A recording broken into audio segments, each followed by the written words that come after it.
What's up, music nerds? I'm back with Chapter 5 of Hermann Helmholtz on the Sensations of Tone.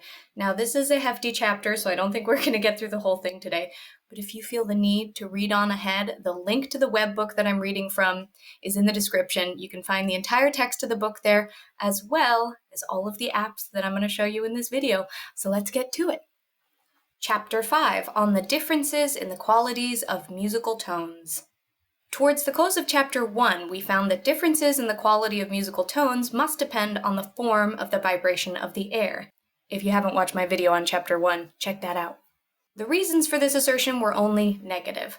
We have seen that force depended on amplitude and pitch on rapidity of vibration. Nothing else was left to distinguish quality but vibrational form.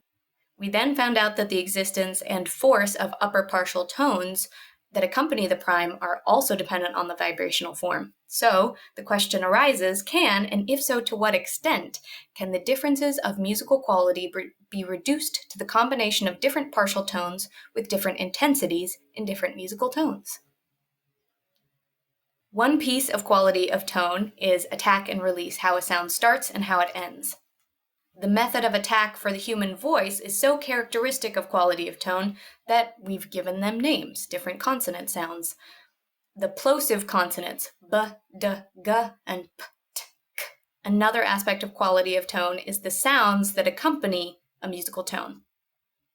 On a wind instrument, you might hear the whizzing or hiss of the air, which breaks over the sharp edge of the mouthpiece. On a bowed string instrument, you're going to hear the scratching and rubbing of the bow against the string. In the human voice, we have some consonant sounds that are accompanied by these noises of the motion of the air. Sounds like f, v, s, z, th, and h, and the Dutch G, which I don't know how that sounds.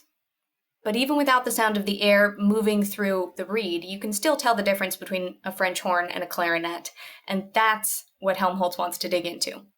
We're going to ignore attack and release and ignore the irregular portions of the motions of the air, and instead describe the different composition of musical tones as produced by different instruments for the purpose of showing how different modes of combining the upper partial tones correspond to characteristic varieties of musical quality. We start with musical tones without upper partials. This is basically tuning forks and air blowing over the top of a bottle, which have virtually no upper partials. Helmholtz describes these tones as deep and dull. Even higher pitches sound soft and without the cutting, raspy shrillness which is displayed by most instruments at such high pitches. Among vowel sounds, the oo sound is nearest to a simple tone. It's not entirely free of upper partials, but it is the closest.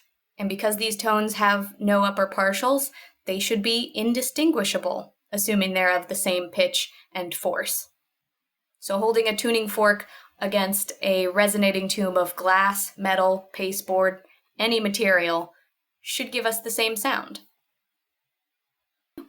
Number 2. Musical tones with inharmonic upper partials. This includes straight elastic rods, wood, metal, glass.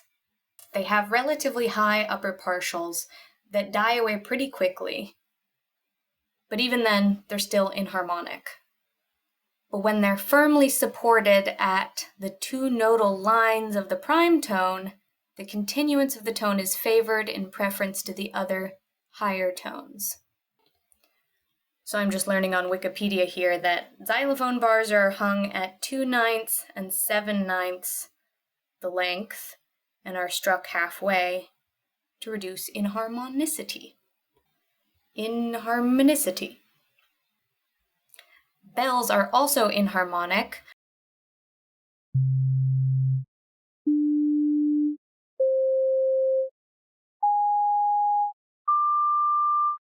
This makes casting bells very complicated. You want the thickness of the walls to be even throughout, and to make the deeper proper tones mutually harmonic by giving the bell a certain empirical form. Stretched membranes, like drums, have inharmonic proper tones, but unlike some of the things we've been talking about before, their proper tones are very close to the prime tone.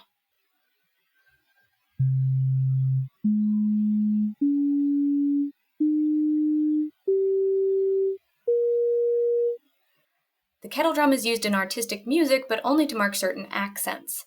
It is tuned, indeed, but only to prevent injury to the harmony, not for the purpose of filling up chords. Let's take a look at our virtual drum here. We can strike the drum anywhere and hear how it sounds. You're certainly hearing a lot of different partials. Let's try striking it right in the middle.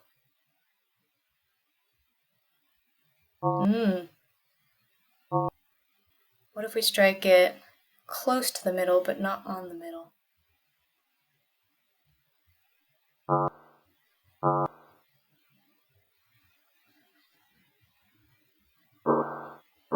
That sound doesn't sound very pleasing, but I'm pretty sure when you play, like, timpani, you're not supposed to strike it right in the middle.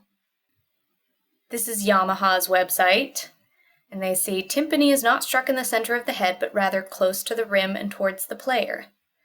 Striking the head about 1/3 of the radius from the hoop will produce a full tone with orderly vibrations. When the center of the head is struck, the harmonic tones will ring out clearer than the fundamental tone, but without the sustained bass that is associated with the timpani. So here's striking in the center. Striking the lower area.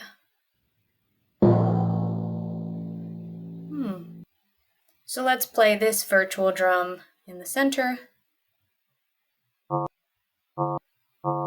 and play it like timpani.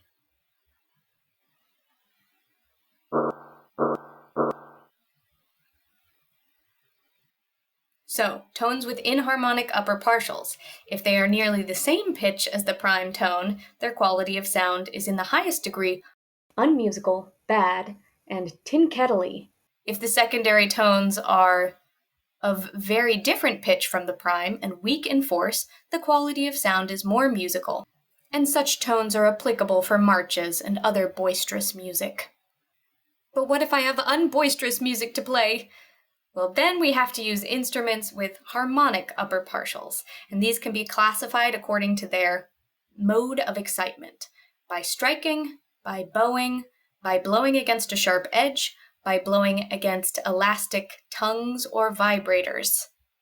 The two first classes are stringed instruments, either plucked or bowed. The third is flutes and flute pipe organs, and the fourth is all other wind instruments, including the human voice.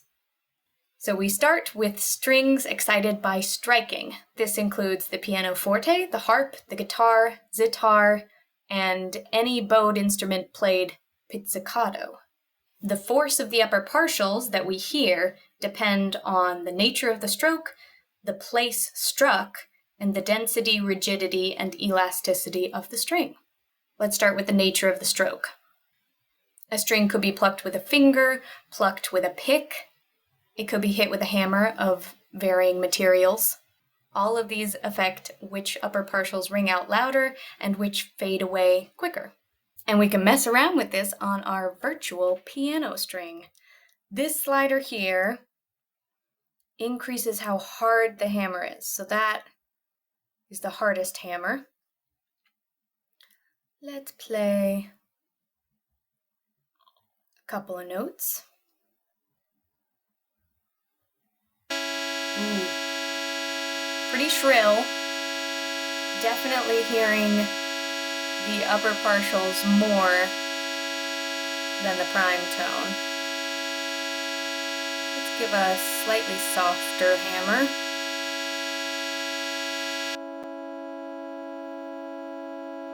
Softer, more harmonious. And the softest yet.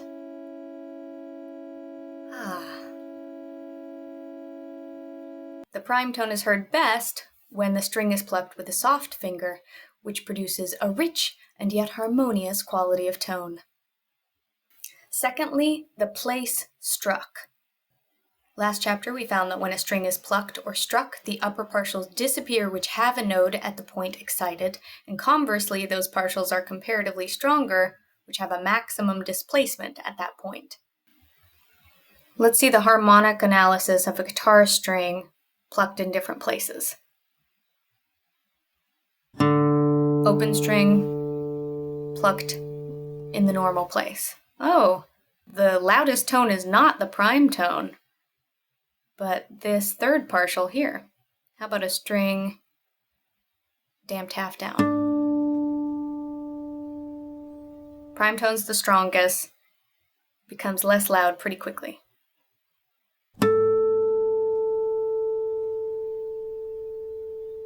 A third of the way, ooh, we can barely hear anything but that prime tone. Now this is the string plucked at the halfway point. So we shouldn't hear any of that second tone, and we still hear mostly the third partial. Plucked it a third of the way. We shouldn't hear any of the third, and mostly the prime tone. Now, pianofortes are typically struck at a seventh or a ninth of the length of the string. Now, we assume that piano makers chose this because it sounds the best, not necessarily for any mathematical reason. So Helmholtz makes a guess as to why.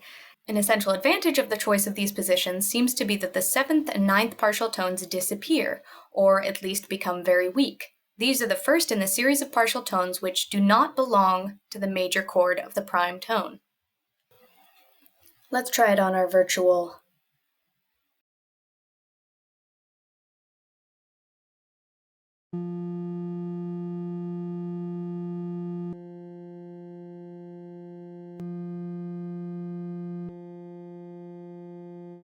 The third thing to consider is the thickness and material of the string.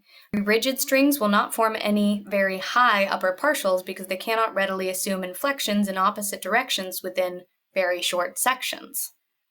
Thin wires have an easier time of producing those higher upper partials. And as for materials, the strings on a steel guitar are going to be much more high and shrill sounding than the nylon strings of a Spanish guitar. And that, I think, is where I'm going to pause this video, right on the cliffhanger of musical tones of bowed instruments, which we will get to in the next video. Be sure to subscribe and hit the bell so you can get a notification when that video comes out. And until then, go to sensationsoftone.com, read ahead, play with the virtual pianoforte, and I will see you next week. Bye!